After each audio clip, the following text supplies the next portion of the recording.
नए चैप्टर 2 का नाम लिखो अकाउंटिंग प्रोसेस। अकाउंटिंग प्रोसेस, ये बहुत इम्पॉर्टेंट चैप्टर है। इसको आप बिल्कुल भी इग्नोर नहीं कर सकते अपने एग्ज़ाम के लिए, क्योंकि इसकी वेटेज है 15 से 20 नंबर तक की। तो ये अकेला चैप्टर बहुत ही ज़्यादा इम्पॉर्टेंट है, अकाउंटिंग प्रोसेस।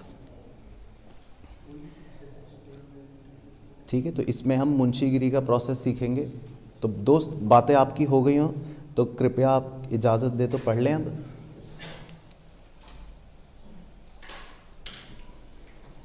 चलो, तो अकाउंटिंग प्रोसेस जो है ये पता है आपको क्या है?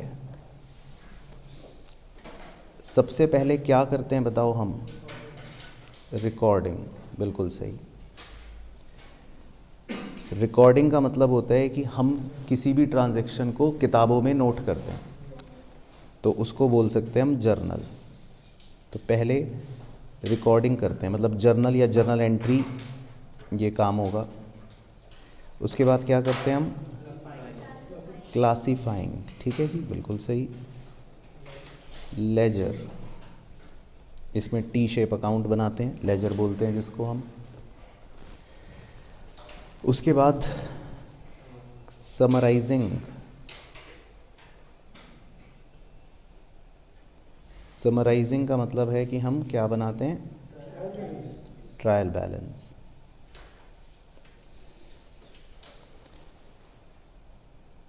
फिर रिकॉर्डिंग के ही दो काम और भी होते हैं, या रिकॉर्डिंग के अंदर ही दो बातें और भी होती हैं, लेकिन वो अलग से यूनिट्स बना रखे हैं हमारे को पढ़ाने के लिए। एक यूनिट का नाम है सब्सिडरी बुक, जिसमें हम अदर बुक्स पढ़ते हैं। Purchase book, cell book, purchase return book, cell return book, ये सब बुक्स पढ़ेंगे। है ये भी रिकॉर्डिंग की तरह ही एक तरह से। और इसी तरह एक स्पेशल बुक पढ़ते हैं हम, वो होती है कैश बुक। वो भी रिकॉर्डिंग ही है एक तरह से, लेकिन अलग पढ़ते हैं, कैश बुक। तो इस चैप्टर में 5 यूनिट्स आपके इसी हिसाब से डिवाइडेड हैं। यूनिट 1 में आप जर्नल पढ़ते हो, यूनिट 2 में आप लेजर पढ़ते हो, यूनिट 3 में आप ट्रायल बैलेंस पढ़ते हो, यूनिट 4 में आप सब्सिडरी बुक पढ़ते हो, यूनिट 5 में आप कैश बुक पढ़ते हो।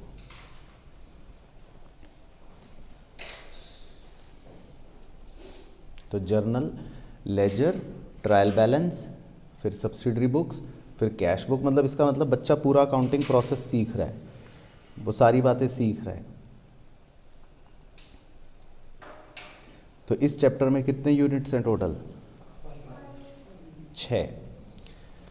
क्योंकि इन रिकॉर्डिंग्स और क्लासीफाइंग और समराइजिंग और ये बुक्स को बनाते समय क्या ये 100% श्योर है कि आप सही बनाओगे? आप गलतियां भी करोगे। तो आपको एक चैप्टर इसीलिए सिखाया जाता है कि भाई आप अगर इन सब प्रोसेसेस में कुछ गलतियां करते हो तो उन गलतियों को अब क्या करना पड़ेगा आपको?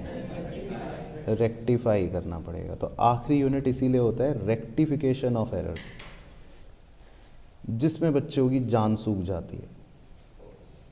क्योंकि बच्चा सोचता है ये चैप्टर मैं रट लूँगा, और रटने में उसकी आफत निकलती है, क्योंकि इसमें रट के काम चल नहीं सकता। तो ये चैप्टर आपको थोड़ा मुश्किल लगेगा। तो पहली डिस्क्लेमर है, तो उसमें आप मेरी गलती मत निकालना कि सर आपकी गलती है। ये गलती चैप्टर की है, बल्कि चैप्टर की भी नहीं है, ये तो आप ही की गलती है, क्योंकि आप समझोगे नहीं, आप रटने की कोशिश करोगे। लेकिन हाँ, बाकी यूनिट्स जो हैं वो इजी हैं, उसमें रट के भी काम चल जाता है ना। जैसे जर्नल है, जर्नल में कोई ज़्यादा टेंशन नहीं है, लेजर में कोई टेंशन नहीं है, ट्रायल बैलेंस में कोई टेंशन नहीं है, सब्सिडरी बुक, कैश बुक में कोई टेंशन नहीं है। लेकिन टेंशन किस में होगी आपको? रेक्टिफिकेशन में। क्योंकि शुरू के 5 यूनिट्स में जो भी हम गलतियां करेंगे, उन गलतियों को फिर कौन से यूनिट में सही करना सीखेंगे? 6th में। तो ये पूरा काउंटिंग प्रोसेस होता है बेसिकली। तो खैर, हमें तो आज यूनिट 1 शुरू करना है, लेकिन हम मतलब चैप्टर 2 के अंदर बेसिकली ये सारी बातें पढ़ेंगे। Journal, ledger, trial balance, subsidiary book, cash book और रेक्टिफिकेशन ऑफ एरर। ठीक है, लेकिन आज हम पहले यूनिट 1 ही करेंगे। तो आप चाहें तो अब यूनिट 1 हेडिंग डाल सकते हो, सो दैट आपको पता रहेगा कि फ़िलहाल हम जर्नल पर फोकस करेंगे।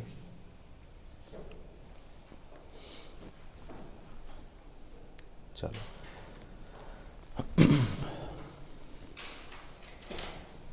तो लिखते छोटे छोटे पॉइंट से पहले। तो पॉइंट नंबर 1, पॉइंट नंबर 1 का नाम है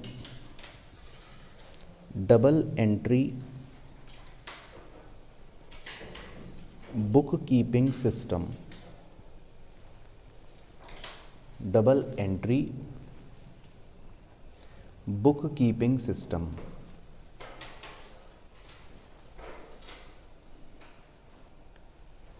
तो इसको अंडरलाइन करना, इसके नीचे लिखना एरो डाल के, एवरी ट्रांजैक्शन हैज़, बताओ हर ट्रांजैक्शन के कितने एस्पेक्ट्स हैं?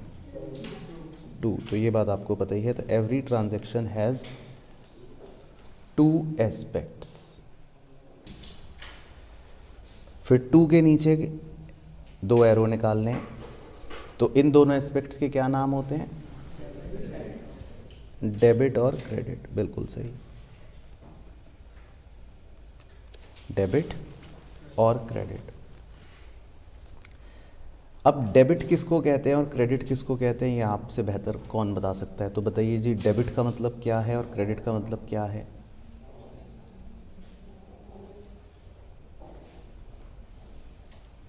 भाई नहीं, मैं तो ये पूछ रहा हूँ डेबिट का मतलब क्या है। एक छोटा बच्चा आपके पास आया, कह रहा भैया भैया आप तो सीए कर रहे हो, बताओ डेबिट का क्या मतलब होता है? पैसा आया, ठीक है। और क्रेडिट का मतलब? पैसा गया, ठीक है। तो जब आप बैंक में जमा करते हो पैसा, तो पासबुक में पैसा जब आता है तो डेबिट करते हो या क्रेडिट करते हो? अपनी नहीं, बैंक की पासबुक में। तो फिर इसका तो मीनिंग गलत हो गया। आपने कहा जब पैसा आता है तो डेबिट, पैसा जाता है तो क्रेडिट, जबकि बैंक तो उल्टा कर रहा है। फिर इसका मतलब, हाँ, तो मैंने तो बैंक के एस्पेक्ट से पूछ लिया, तो आपका मीनिंग फ्लॉप हो गया फिर तो। अगर मैं नज़रिया बदल दूं तो आपका मीनिंग फ्लॉप हो गया, जबकि मीनिंग का तो मतलब सही होता है ना भाई। सूरज तो सूरज है, वो मतलब तो उसका तो जो है वो वही है ना। तो डेबिट का क्या मतलब है, वही तो जानना है आपसे।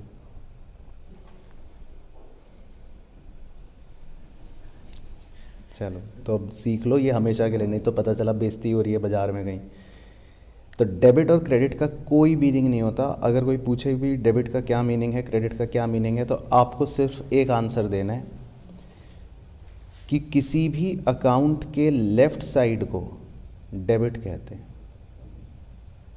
बस ये मतलब है डेबिट वर्ड का। डेबिट वर्ड का कभी कोई स्ट्रिक्ट मीनिंग नहीं है। डेबिट का मीनिंग कहीं भी डिक्शनरी भी खोलोगे ये नहीं लिखा पैसा आ रहा है। किसने कहा पैसा आ रहा है? पैसा आ रहा है तो अंग्रेजी होगी कि कैश इज़ कमिंग, डेबिट थोड़ी ना होगा। तो डेबिट का मतलब होता है left side of an account, उसको डेबिट कहते हैं। और क्रेडिट का मतलब होता है simple right side of an account. तो ये असली मतलब हैं डेबिट और क्रेडिट के, जो मैं तो क्लास 11th में सिखाता हूँ, लेकिन आपने पता नहीं सीखे नहीं सीखे, वो आप जानो। तो डेबिट का मतलब होता है left side of an account और क्रेडिट का मतलब होता है right side of an account. ये इनके डेबिट और क्रेडिट के एक्चुअल मीनिंग्स हैं। तो कोई भी आपसे पूछे डेबिट मतलब क्या, तो आप कहना left side of an account, और क्रेडिट मतलब क्या, right side of an account. तो ये मीनिंग होगा।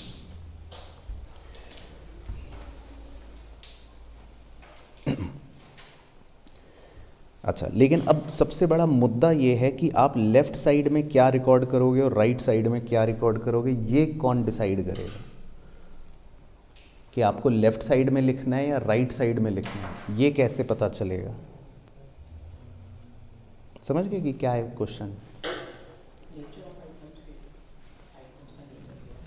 हाँ हाँ, तो इसके लिए रूल्स बनाए गए थे। तो 2 तरह के रूल्स होते हैं, एक होते हैं पुराने ज़माने के जिनको हम कहते हैं ट्रेडिशनल रूल, और एक होते हैं मॉडर्न ज़माने के जिसको अकाउंटिंग इक्वेशन अप्रोच या मॉडर्न रूल्स भी कह देते हैं।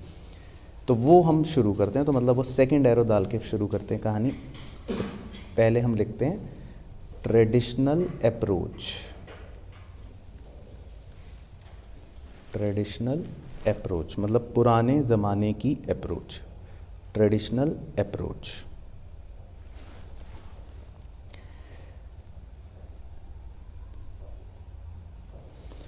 तो ट्रेडिशनल अप्रोच को आप अंडरलाइन करना। और इसमें ऐसे एक एरो बनाना, उसके नीचे 5 लाइन छोड़ के दूसरा एरो बनाना और 2 लाइन छोड़ के तीसरा एरो बनाना।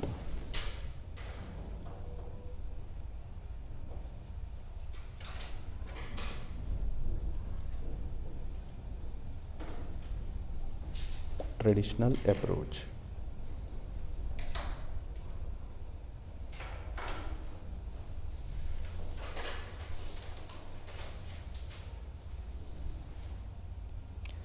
तो बताइए जी, ट्रेडिशनल अप्रोच में 3 कैटेगरियां क्या होती हैं अगर आपको याद हो तो?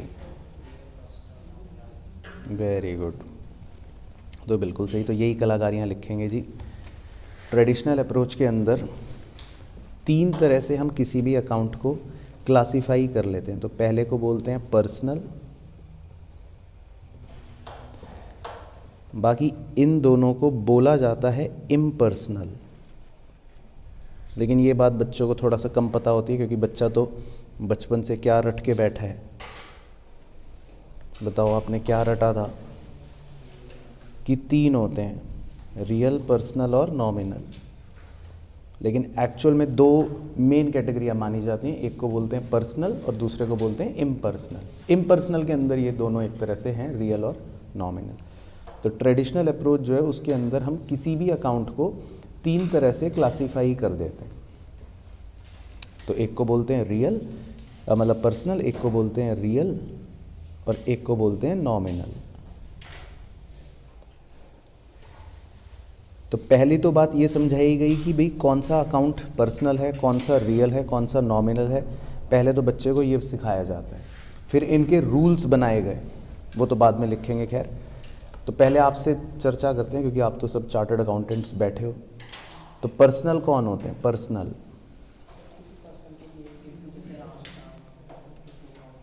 ठीक है। तो पर्सनल के अंदर 3 कैटेगरियां बनाई गई, नेचुरल, दूसरे आर्टिफिशियल और तीसरे रिप्रेजेंटेटिव पर्सनल। तो आप 3 बिंदियां डाल के एक के नीचे एक, जैसे मैं लिख रहा हूँ वैसे ही लिख लो, नेचुरल, आर्टिफिशियल और रिप्रेजेंटेटिव पर्सनल।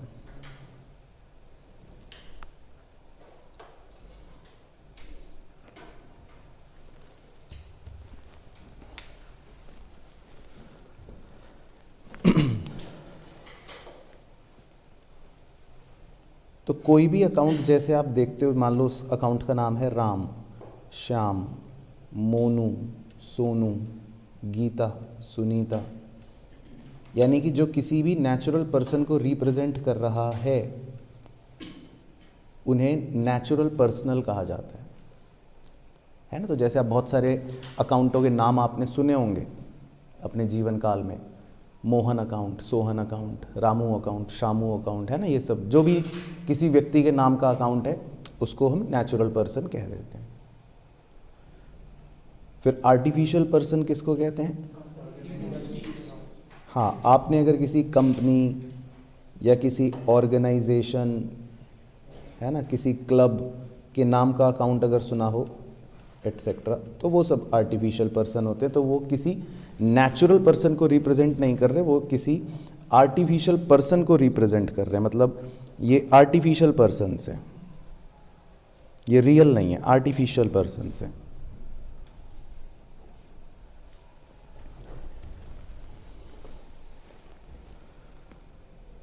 और रिप्रेजेंटेटिव पर्सनल, ये तो इसमें अभी लिख लो, बाकी इसको बाद में भी समझेंगे। इट रिप्रेजेंट्स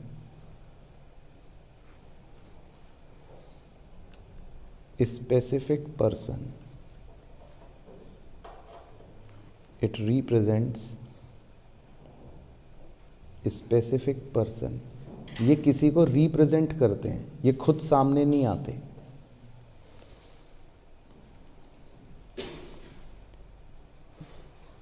तो नेचुरल में रामू, शामू, मोनू, सोनू वो खुद सामने आ गए। तो मान लो अभी दरवाजे के बाहर रामू खड़ा है तो वो खुद रामू आ गया, शामू खड़ा है खुद शामू आ गया। लेकिन रिप्रेजेंटेटिव पर्सनल जो होते हैं वो किसी स्पेसिफिक पर्सन को रिप्रेजेंट कर रहे होते हैं। तो इसका मतलब वो खुद सामने नहीं आया, किसी ने अपना नौकर भेज दिया कि जाओ मुझे रिप्रेजेंट करने, ऊपर चले जाओ, ऐसा। तो वो क्या होते हैं वो भी थोड़ी देर में समझेंगे, लेकिन उनको हम रिप्रेजेंटेटिव पर्सनल कह देते हैं। तो इट रिप्रेजेंट्स स्पेसिफिक पर्सन्स। ठीक है, तो क्लियर हो गया।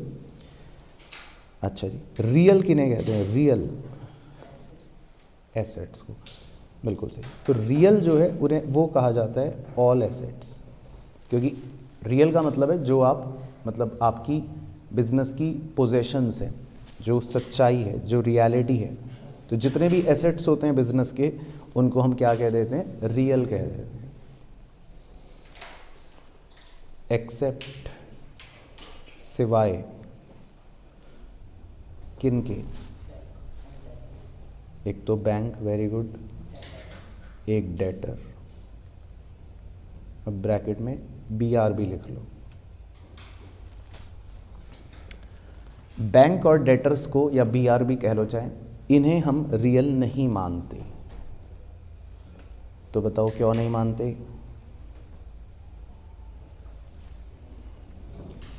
क्योंकि बैंक एक ऑर्गेनाइजेशन है, तो वो आर्टिफिशियल पर्सन में आ गया।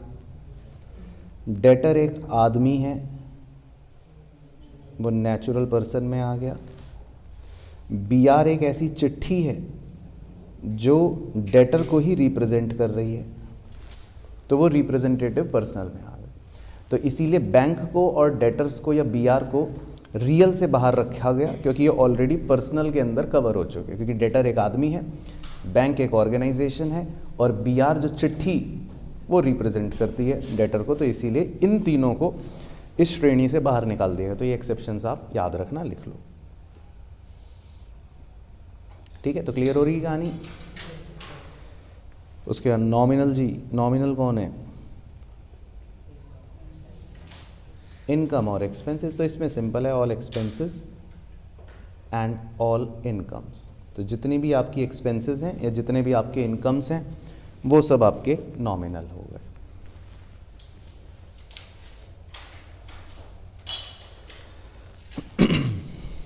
ठीक है, तो क्लियर हो गया पॉइंट।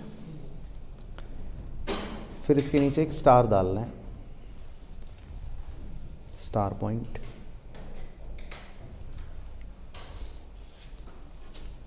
चलो, तो मैं एक शब्द लिखूंगा, बस आपको ओरली बताना है ये क्या है। सैलरी, तो क्या हो गया? नॉमिनल। ठीक है, चलो दूसरा शब्द लिख रहा हूँ। दूसरा है रेंट, तो रेंट क्या है? तो क्या हो गया? ठीक है। तीसरा है कमीशन रिसीव्ड,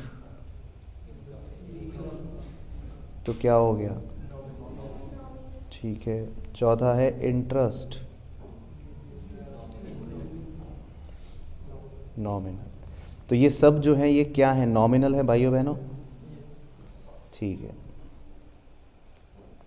तो अब ध्यान से देखना।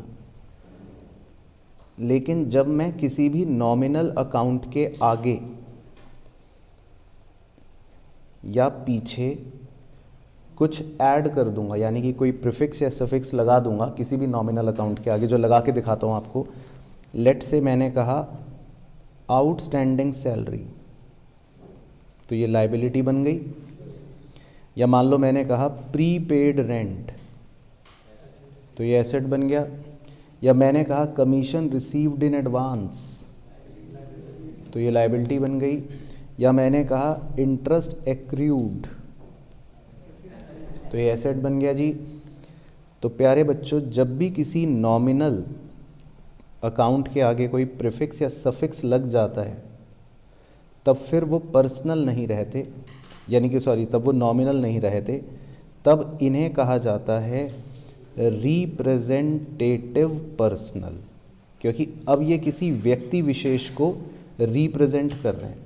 तो ये है सबसे स्टार पॉइंट, यूनिक, स्पेशल, ये आप लिख लो इसी तरह जैसे मैंने लिखा, तो आपको याद रहेगा। तो जब भी किसी भी नॉमिनल के आगे या पीछे कुछ इस तरह के शब्द जुड़ जाते हैं, तो फिर वो बन जाता है रिप्रेजेंटेटिव पर्सनल बन जाता है। तो ये आप लिख लो पहले अच्छे से। चलो, तो ये तो हो गए रिप्रेजेंटेटिव पर्सनल, मतलब जो नॉमिनल को बदल के बने, है ना। तो ये तो वो रिप्रेजेंटेटिव पर्सनल है कि भाई जैसे मान लो आपको किसी ने बंदूक दिखाई और आपको बोला कि चलो भाई अब अपना नाम बदल लो, तो डर के मारे आप क्या करोगे तक्ष भाई? नाम बदल लोगे, हमें जान प्यारी है।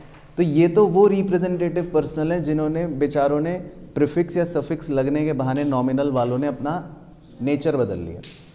लेकिन इसके अलावा कुछ एग्जाम्पल्स मैं ऐसे लिखवा देता हूँ जो पैदा ही रिप्रेजेंटेटिव पर्सनल हुए हैं, जो हैं ही रिप्रेजेंटेटिव पर्सनल, इन्होंने नॉमिनल को बदला नहीं है, ये तो हैं ही पैदाइशी रिप्रेजेंटेटिव पर्सनल। वो क्या है? कोई एग्जाम्पल दो। बी आर, ये तो ऊपर से चुरा लेते, एक तो पता ही है। बैंक नहीं मैडम, बैंक तो आर्टिफिशियल पर्सन है। बैंक तो क्या होता है? झोंपड़ी, है ना। तो झोंपड़ी जो है वो आर्टिफिशियल पर्सन है। बिल्स पेबल, वेरी गुड, ये भी आपने दिमाग लगा लिया, वो तो इसी में आ गया। और बताओ सामा भाई, कैपिटल अकाउंट, क्योंकि कैपिटल अकाउंट जो है वो प्रोप्राइटर को रिप्रेजेंट करता है, ये माना जाता है ना। और एक और लिख लो आप, ड्राइंग्स।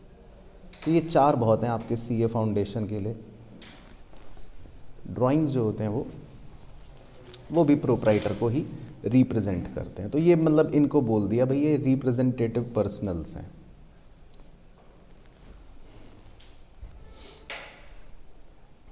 ठीक है ना। तो ये मतलब हो गया ट्रेडिशनल के हिसाब से हम किसी भी अकाउंट को इन 3 कैटेगरियों में डिवाइड करते हैं। तो अब क्लियर हो गया आपको, अच्छे से समझ आ गया रियल, पर्सनल, नॉमिनल क्या है।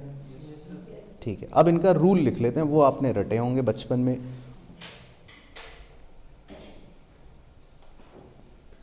रूल्स। तो सबसे पहले पर्सनल का रूल क्या आता है? Debit the receiver, credit the giver. तो बस ये रूल बन गया। अब इसका मतलब सिंपल सा ये है कि भाई देखो, आपको लेफ्ट साइड में क्या लिखना है, मतलब अगर रिसीवर है तो डेबिट साइड पर लिखना है, गिवर है तो क्रेडिट साइड पर लिखना है। तो ये डेबिट क्रेडिट के रूल्स ऐसे बनाए गए। तो जितने भी पर्सनल अकाउंट्स होते हैं उनके लिए ये रूल फॉलो किया जाता है ना। जितने भी पर्सनल अकाउंट्स होते हैं उनके लिए हम ये रूल फॉलो करते हैं। इसी तरह देखो रियल, ये तो आपको प्रैक्टिकली समझ भी आ जाएगा। रियल का क्या रूल होता है? हाँ, अब रियल मतलब हो गए एसेट्स। तो एसेट्स में हम क्या रूल फॉलो करते हैं? डेबिट व्हाट कम्स इन, मतलब जब बढ़ता है तो डेबिट साइड पे लिखते हैं ना, और क्रेडिट व्हाट गोज आउट। तो ये खाली वैसे ही लिखने रटने के लिए रटने, वैसे कोई ज़्यादा इनका एप्लीकेशन नहीं करना आपको, लेकिन ये रूल्स बन गए कि लेफ्ट साइड में क्या लिखना है, राइट साइड में क्या लिखना है, इसके रूल्स बना दिए गए लेफ्ट और राइट के।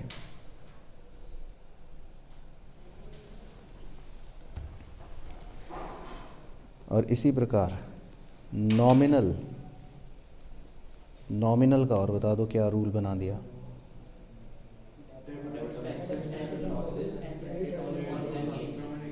हाँ, तो ये भी रूल बन गया कि भाई कोई भी नॉमिनल अकाउंट अगर बना रहे हैं हम, जैसे आप पीएनएल अकाउंट बनाते हो, वो नॉमिनल अकाउंट है ना। तो debit all expenses and losses और credit all incomes and gains.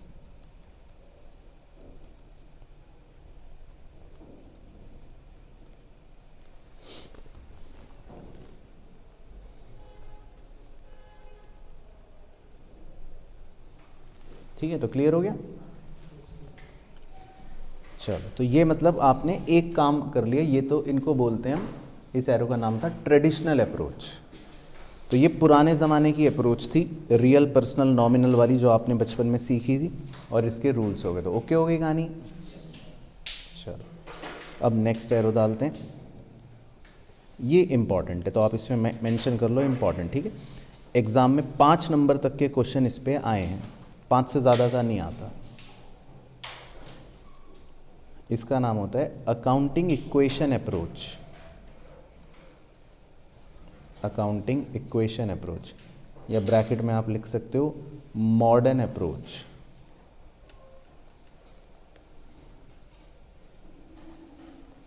Accounting equation approach या मॉडर्न अप्रोच।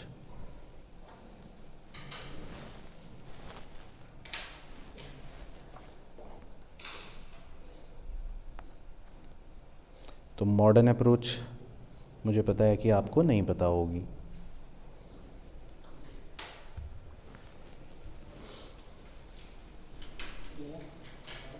चलो तो पहले अकाउंटिंग इक्वेशन लिख लेते हैं। तो अकाउंटिंग इक्वेशन याद है किसी को जी? क्या थी?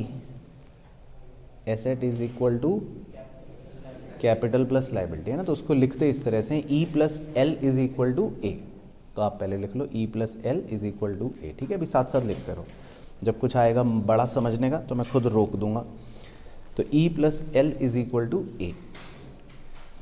ई का मतलब लिख लो इक्विटी, एल का मतलब लिख लो लाइबिलिटी,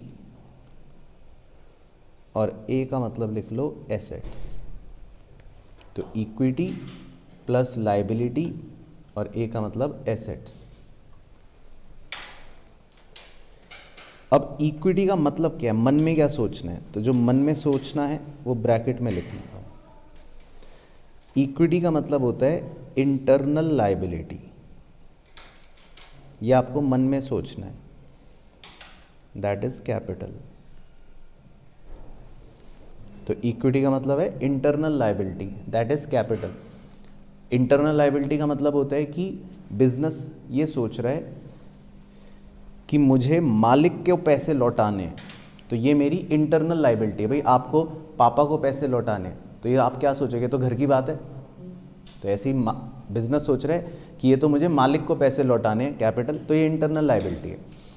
लेकिन जो बिजनेस को बाहर वालों को पैसे लौटाने हैं, क्रेडिटर को, हाँ, लोन को, इनको, उनको, वो हो गई जी एक्सटर्नल लाइबिलिटी या आउटसाइड लाइबिलिटी, शायद आपने नाम सुना हो। तो वो ये है। तो ये मन में सोचने के लिए। बाकी एसेट्स तो पता ही है आपको, उसमें तो क्या मन में सोचना है ना। तो capital plus liability is equal to बन गया एसेट। तो क्लियर हो गया। अब इसी से दो इक्वेशंस और बनती हैं, वो भी लिख लो। E0 plus L0 is equal to A0 और E1 plus L1 is equal to A1। Sir ये क्या हो गया? E0 plus L0 is equal to A0 और E1 plus L1 is equal to A1।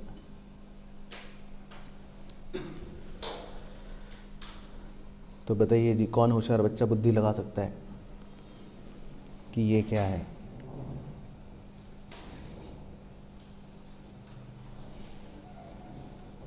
चलो तो लिख लो। अगर हम 1 अप्रैल वाले दिन की बात करते हैं तो फिर हम 000 लगा देते हैं, यानी कि वो टाइम पीरियड बन गया ओपनिंग। और अगर हम ये ईयर के एंड की बात कर रहे हैं तो हम 111 लगा देते हैं, तो वो टाइम पीरियड बन गया क्लोजिंग। तो मतलब ऐसे ही एक छोटा सा डेमो कर रहा हूँ जस्ट आपको समझाने के लिए। हालांकि आप होशियार बच्चे हो सब, आपके सामने ये सब छोटे डेमो करना आपके हुनर की तौहीन है, लेकिन फिर भी अपने मॉरल रिस्पॉन्सिबिलिटी को पूरा करने के लिए कर रहा हूँ। तो मान लो भाई कैपिटल है 100, लाइबिलिटी है 50 और आपके पास कैश है 150। तो ये बैलेंस शीट थी आपकी 1 अप्रैल 2022 को। फिर एक साल बाद 31 मार्च 2023 को आपकी बैलेंस शीट का नज़ारा हो गया। लेट से कैपिटल 120, लाइबिलिटी 40 और कैश 160। तो जब आप ओपनिंग बैलेंस शीट को एक इक्वेशन के तौर पर दिखाओगे तब आप कैसे दिखा दोगे? E0 plus L0 is equal to A0। E0 मतलब 100, L0 मतलब 50, A0 मतलब 150। लेकिन यही इक्वेशन जब साल के एंड में दिखाओगे तो कैसे दिखा दोगे? E1 plus L1 is equal to A1। E1 मतलब कैपिटल 120, लाइबिलिटी 140 और एसेट 160। तो समझ आ गया? तो ये तो खाली डेमो के लिए था, ये लिखने की वैसे ज़रूरत नहीं, लेकिन समझ गए 0 और 1 का क्या मतलब है? तो मतलब 0 मतलब टाइम पीरियड ओपनिंग है और 1 मतलब टाइम पीरियड क्लोजिंग। इक्वेशन वही है, लाइबिलिटी और capital is equal to asset. अच्छा, तो ये तो हो गई अकाउंटिंग इक्वेशन। लेकिन हमने कहा कि भाई मॉडर्न अप्रोच, मतलब कि रूल्स बताने के लिए मॉडर्न अप्रोच क्या है वो भी अब आते हैं, आगे बढ़ते हैं। तो ये रूल्स मुझे बड़े पसंद हैं मॉडर्न अप्रोच वाले, क्योंकि ये किसी भी अकाउंट को 5 तरह से क्लासीफाई करते हैं और बड़ा बड़ा लिखते हैं। वो 5 तरह क्या होते हैं? Clear, CLEAR, clear. तो आप लिख लो CLEAR, क्लियर।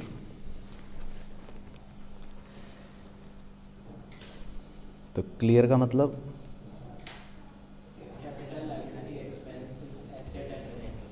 सही, तो पता ही है आपको। C मतलब कैपिटल, L मतलब लाइबिलिटी, E मतलब एक्सपेंस, A मतलब एसेट और R मतलब रेवेन्यू। अब अच्छी बात यह है कि मुझे इसमें से कोई भी टर्म आपको नहीं समझानी, ऐसा मैं सोच रहा हूँ, बाकी आप बता दो अगर समझानी है तो। भाई कैपिटल सबको मीनिंग पता है क्या है? ठीक है, लाइबिलिटी, ठीक है, एक्सपेंस और एसेट और रेवेन्यू, ठीक है। तो इसमें हमें किसी का मतलब नहीं समझना, ये अच्छी बात है मॉडर्न अप्रोच में। तो बस हमें सीधा इसके रूल्स लिखने, वो इसी के आगे लिख लेते हैं। तो कैपिटल, लाइबिलिटी और रेवेन्यू तीनों का रूल सेम होता है, ठीक है। इन तीनों का रूल सेम है कि जब ये बढ़ जाते हैं तो फिर हम कौन सी साइड रिकॉर्ड करते हैं? क्रेडिट। तो इनका रूल्स तीनों का सेम है कि बढ़ने पर आप क्रेडिट साइड पर रिकॉर्ड करते हो, और अगर ये घट जाते हैं तो फिर हम डेबिट साइड पर रिकॉर्ड करते हैं। तो इन तीनों का रूल भी सेम ही है। कितनी अच्छी बात हो गई।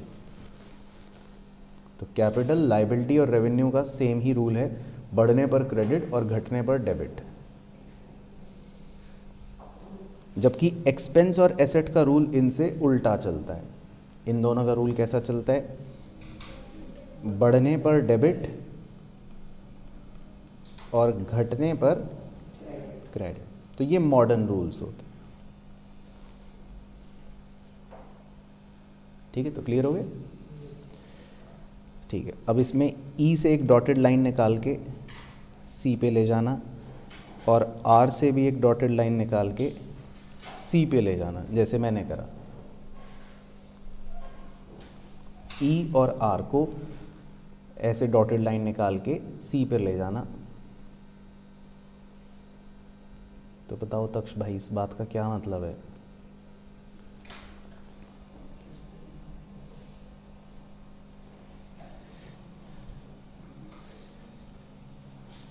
इस बात का मतलब लिखो सितारा डाल के कि एक्सपेंस एंड रेवेन्यू, ये जो दोनों हैं,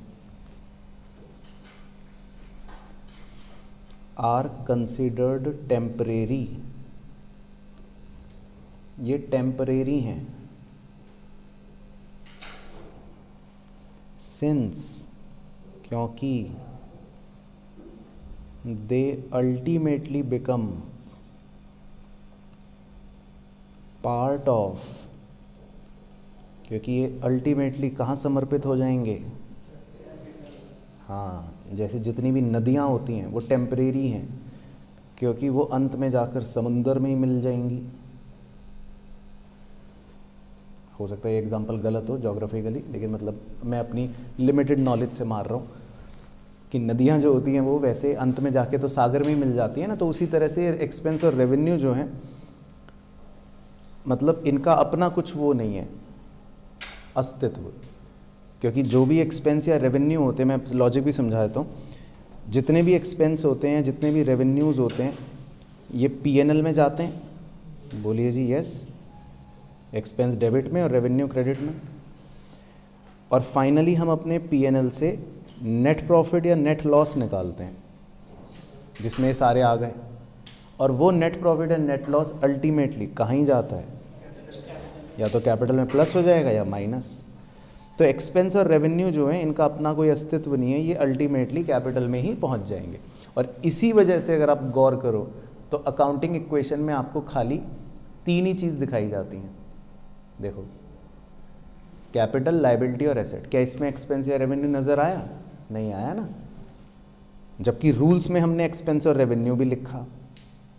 तो रूल लिखते समय हम 5 बातें लिखते हैं, लेकिन एक्सपेंस और रेवेन्यू जो है वो वैसे टेम्परेरी हैं, वो कहाँ पहुँच जाएंगे? कैपिटल में पहुँच जाएंगे। तो क्लियर हो गई कहानी? तो समझ आया रूल्स? चलो, तो पहले एक क्वेश्चन इतने तक की पढ़ाई का करते हैं ताकि चीज़ें समझ आती रहें। तो पहले आपको एक क्वेश्चन लिखना है, मज़ेदार चटपटा क्वेश्चन है।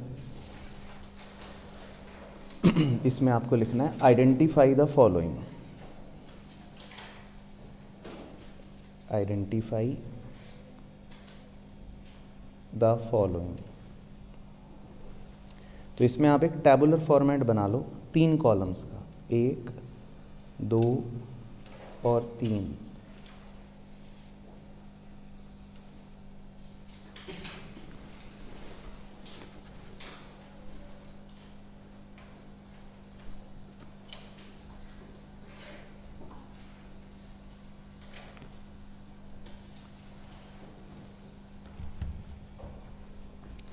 पहले में लिखना है आपको अकाउंट, दूसरे में लिखना है ट्रेडिशनल, और तीसरे में लिखना है आपको मॉडर्न। तो अकाउंट मैं लिख कर दूंगा। अब वो अकाउंट ट्रेडिशनल अप्रोच में क्या है, आंसर आप लिखोगे। ट्रेडिशनल अप्रोच मैं ऊपर मेंशन दोबारा कर देता हूँ। ट्रेडिशनल मतलब रियल, पर्सनल या नॉमिनल में से क्या है ये बताना है। और मॉडर्न अप्रोच मतलब आपको क्लियर में से बताना है कि ये क्या है। तो एक डेमो मैं कर देता हूँ, फिर आप जब कहोगे कि सर हम संतुष्ट हैं डेमो से, तब मैं आगे बढ़ूँगा। तो जैसे पहला अकाउंट लिख रहा हूँ बिल्डिंग। तो अब बिल्डिंग एक एसेट है जी, तो ट्रेडिशनल अप्रोच के हिसाब से मैं लिखूँगा रियल, और मॉडर्न अप्रोच के हिसाब से मैं लिखूँगा एसेट। तो समझ गए डेमो? तो सबको क्लियर हो गया? ठीक है। तो अब मैं अगले कम से कम 20 आइटम दूंगा जो खाली अकाउंट दूंगा, फिर आंसर आप बाद में भरोगे। 15 मिनट का आपको समय दे दूंगा, ठीक है? तो ऐसे करना है। चलो, तो अगला लिखते हैं नंबर 2। फटाफट लिखना फुर्ती से। Rent outstanding. Number 3 bank FD. Number 4 sales. Number 5, अभी पीछे पन्ना मत पलटो मेरे दोस्त, पहले लिखते रहो। Sales tax payable. बच्चा कह रहा है पहले आंसर देख लो जो नहीं आ रहा। Number 6 income tax. Number 7 bills payable. Number 8 provision for doubtful debts. Number 9 purchase. Number 10 depreciation. Number 11 provision for depreciation. Number 12 capital. Number 13 rent received. Number 14 accrued interest. Number 15 goodwill. उसके बाद नंबर 16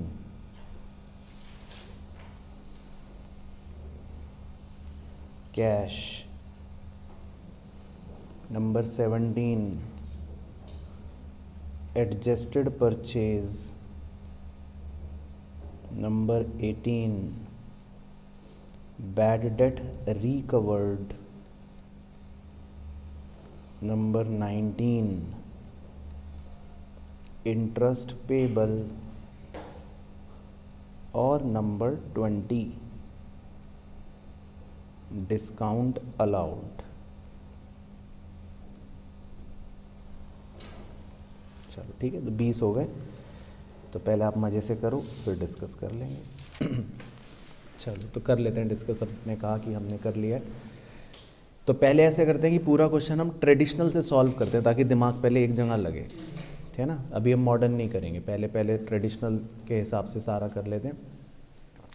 तो सबसे पहला item था rent outstanding, तो बताओ। ठीक है, और कैसे पता लगा आपको? वेरी गुड, तो ये रिप्रेजेंटेटिव पर्सनल हो गया, ठीक है। उसके बाद बैंक एफडी, तो कैसे पता चला? एसेट है, ठीक है। और एक्सेप्ट क्या लिखवाया था?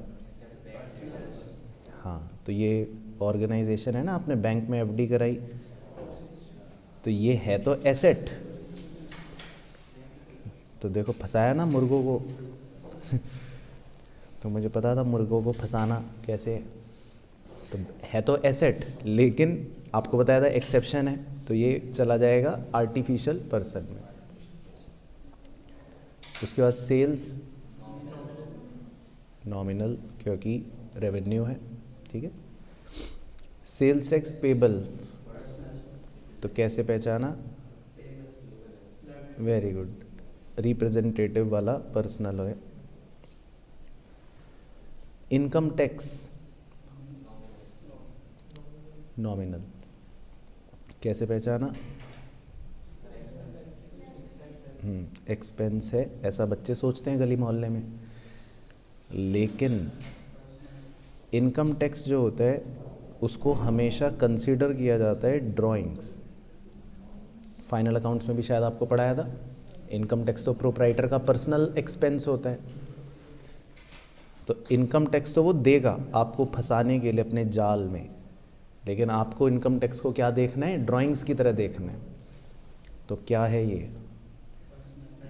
हाँ, ये रिप्रेजेंटेटिव वाला पर्सनल। बीपी,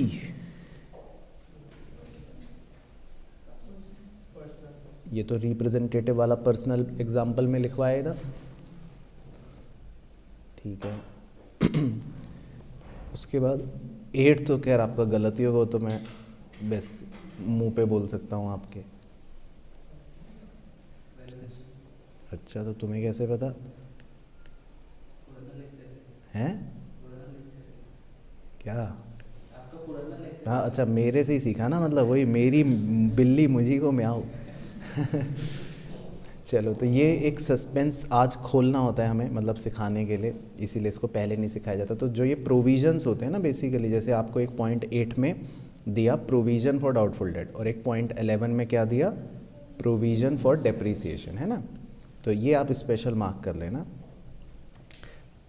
अब ट्रेडिशनल रूल्स में हम वैसे तो हम कह देते हैं रियल, पर्सनल, नॉमिनल, लेकिन ये जो प्रोविज़न होता है ना, तो ना तो ये एसेट है, मतलब ना तो ये रियल है, ना ये कोई एक्सपेंस है, तो ना ही ये नॉमिनल है ना।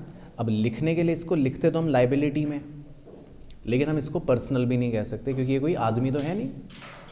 तो ना तो ये पर्सनल है, ना ये रियल है, ना ये नॉमिनल है, तो इनको स्पेशल माना गया है। तो जो प्रोविजंस होते हैं कोई भी किसी भी नाम से, उन्हें बोला जाता है वैल्यूएशन अकाउंट। तो ये दोनों पॉइंट्स जो हैं ये स्पेशल पॉइंट्स हैं, इन्हें हम वैल्यूएशन अकाउंट कहते हैं। तो ये बात 11th में नहीं सिखाई जाती, तो ये आपको नया सीखने को मिला सीए फाउंडेशन में। 11th में बच्चे को खाली 3 ही सिखाते हैं, रियल, पर्सनल, नॉमिनल, है ना।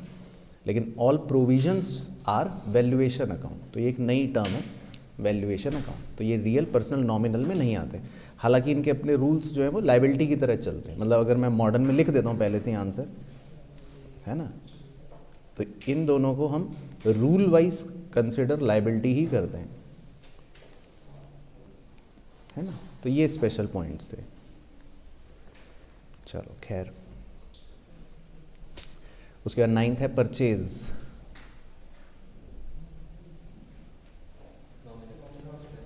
नॉमिनल क्योंकि ये एक्सपेंस है। डेप्रिसिएशन नॉमिनल, ये भी एक्सपेंस है। कैपिटल, हाँ ये पर्सनल है, रिप्रेजेंटेटिव वाला, बिल्कुल सही। रेंट रिसीव्ड नॉमिनल क्योंकि हमारी इनकम हो गई। Accrued interest, very good, personal representative वाला। गुडविल रियल क्योंकि हमारा एसेट है। कैश रियल क्योंकि हमारा एसेट है। एडजस्टेड परचेज का फॉर्मूला सुनाओ।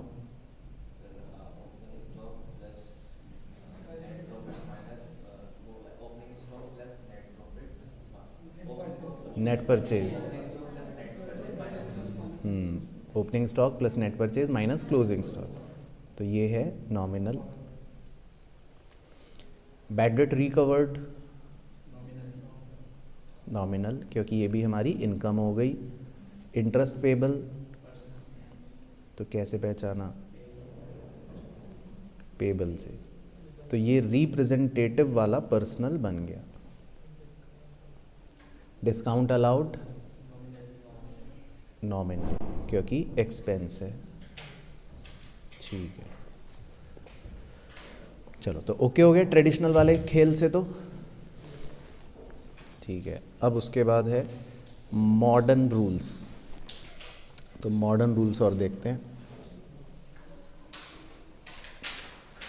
अब मॉडर्न के हिसाब से सोच के बताना है। Rent outstanding liability, bank FD asset, sales revenue क्योंकि सेल करने से आपकी इनकम होती है। उसके बाद sales tax payable, very good, liability. उसके बाद ड्राइंग्स,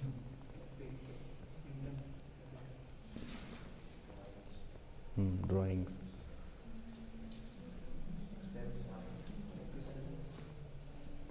ड्राइंग्स क्या लिखे हैं, क्यों कैपिटल में लिखे हैं, कैपिटल में से डिडक्ट कर रहे हैं तो वो कैपिटल थोड़ी ना हुई।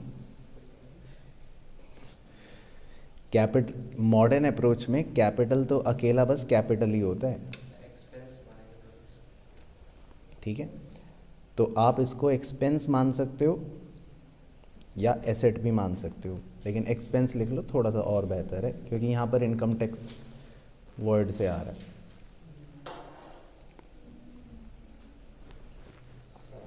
उसके बाद बिल्स पेबल लाइबिलिटी। उसके बाद जी प्रोविजन तो होगा purchase expense, depreciation expense, capital capital. तो मॉडर्न अप्रोच में बस एक कैपिटल ही कैपिटल है ना, कैपिटल कैपिटल। बाकी फिर रेंट रिसीव्ड, इनकम कौन सा वो है, revenue. Accrued interest asset, goodwill asset, cash asset, adjusted purchase expense, bad debt recovered revenue, interest payable liability. फिर डिस्काउंट अलाउड एक्सपेंस, है ना, डिस्काउंट आपने अलाउ करा दिया तो इसका मतलब आपका खर्चा हो गया। तो क्लियर हो गया, समझ आया वाला पहले। चलो अब क्वेश्चन 2 करें। अब छोटे क्वेश्चन है दिमाग को शांत करने के लिए, जैसे आपने एक हैवी क्वेश्चन कर लिया, अब छोटा क्वेश्चन है question 2। Creditors 3000 machine 12,000, BP 5,000 and goodwill 18,000. Find capital. ठीक है, 25 सेकंड का टाइम है बस।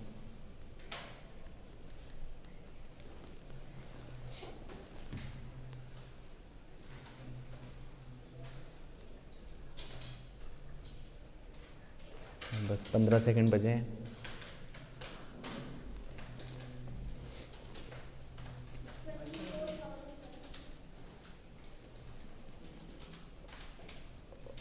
आठ सेकंड बचे हैं बस। बताओ कितना आ रहा है? 22। ठीक है, तो एसेट्स माइनस लाइबिलिटीज़। एसेट्स में क्या क्या लिए? मशीन और गुडविल। और लाइबिलिटीज़ में क्या क्या लिया? क्रेडिटर्स और बीपी। ठीक है, तो बस, तो कैपिटल आएगी 22,000।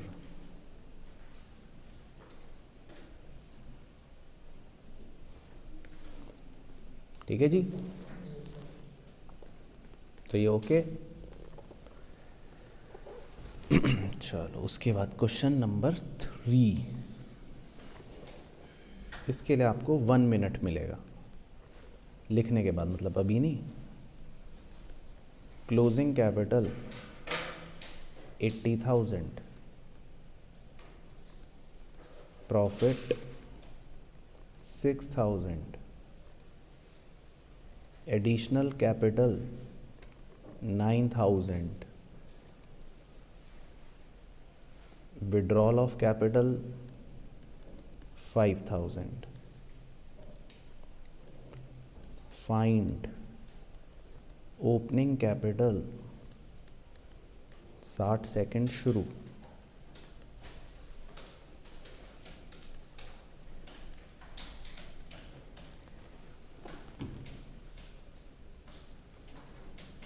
ओके, चलो ठीक है, तो 60 सेकंड के अंदर आ गया एक आंसर तो। ठीक है, फॉर्मूला क्या है, मतलब लगाएंगे?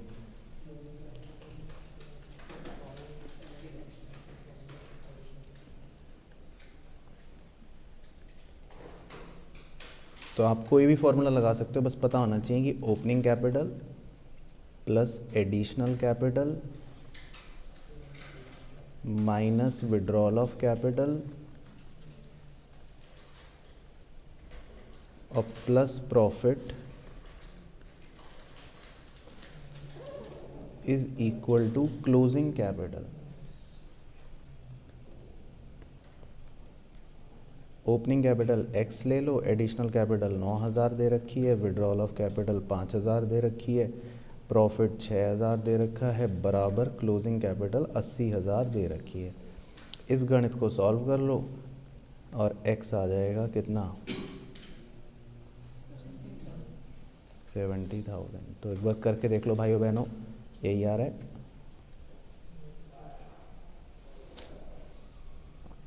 चेक कर लो मतलब एक बार बाकी भी।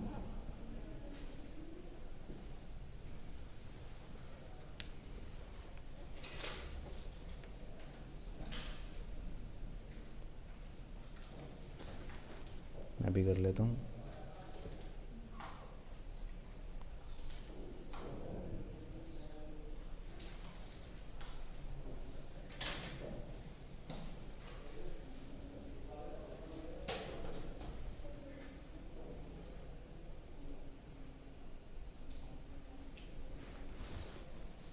यही आ रहा है?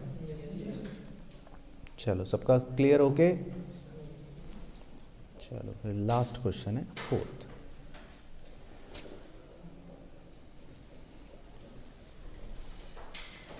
चलो तो इसमें लिखो E1 is equal to 95,000,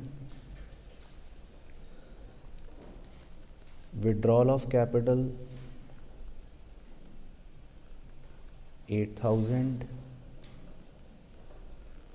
additional capital 7,000, profits 3,000। ये सब फॉर्मूले मतलब अगर आपको लगे कि हमने कहाँ पढ़े, हमने कौन से चैप्टर में पहले भी पढ़ रखे थे, सिंगल एंट्री के अंदर, है ना। तो अगर किसी ने वो चैप्टर स्किप कर रखा है तो वो प्रेफर कर सकता है। बाकी इसके बाद क्रेडिटर्स नीचे ज़ीरो बनाए is equal to 18,000, bills payable नीचे ज़ीरो बनाए is equal to 6,000, find A0। चलो इसके लिए मिलेंगे आपको 2.5 मिनट। चलो तो कर लेते हैं। पहले तो 1 और 0 जो है इसका खेल बता देते हैं। तो ई का मतलब क्या है? ई का मतलब, हाँ, ई मतलब होता है कैपिटल, है ना। और 1 लगाने का मतलब क्या हो गया? Closing capital. ओके। बाकी क्रेडिटर्स के नीचे 0 लगाने का मतलब क्या हो गया? Opening creditor. बीपी के नीचे भी 0 लगाने का मतलब क्या हो गया? ओपनिंग क्रेडिटर, ठीक है। और ए के नीचे 0 निकाला, फाइंड करना है, मतलब आपको क्या फाइंड करना है? Opening assets. तो देखो पहले सॉल्यूशन के हिसाब से इक्वेशन लिख देता हूँ। तो A0 का हमें फाइंड करना है, आंसर तो क्या होगा? E0 plus L0। E0 को मतलब ऐसे सोच लो, E मतलब कैपिटल और O मतलब ओपनिंग वाली, और L0 का मतलब ओपनिंग वाली लाइबिलिटी। तो हमारे पास ओपनिंग वाली लाइबिलिटीज़ उसने दे रखी हैं, ओपनिंग वाले क्रेडिटर्स दे रखे हैं और ओपनिंग वाला बिल्स पेबल दे रखा है।